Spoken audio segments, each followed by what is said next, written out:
Rice ថាត់ព្រៃវែងភ្លើងឆេះផ្ទះបងអើយភ្លើងឆេះផ្ទះពូម៉ាខ្ញុំផ្ទាល់ហ្មង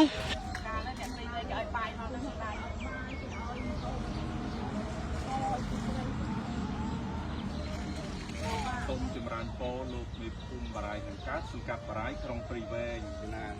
កាប់ស្មាក់ទីបានឃើញ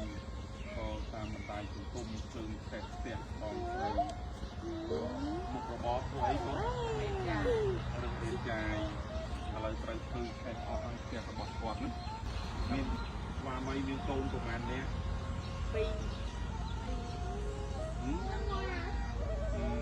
របីទៅណាហើយ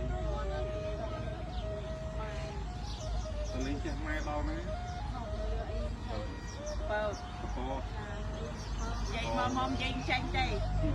វាឈឺអានេះគួរបាលបានក៏នេះមានថវិកា200000រៀលហើយព្រមទាំងសម្ភារៈផ្ទះបាយមួយឈុតអង្គ50គីឡូក្រាមទី1មានមុំទៅខ្នើយមីត្រីខ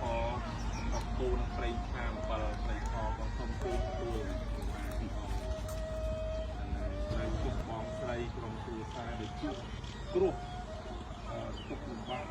រងគ្រោះដោយសារទីផ្ទៃភ្លើងផ្ទះនេះណាជូនពរឲ្យបងមានសុខភាពល្អបន្តជីវិតរស់នៅក្នុងផ្ទៃសង្គមទៀតហើយសូមអរគុណលោកមេភូមិញោមទាំងអស់គ្នាណាហ្នឹងហើយសូមជួយ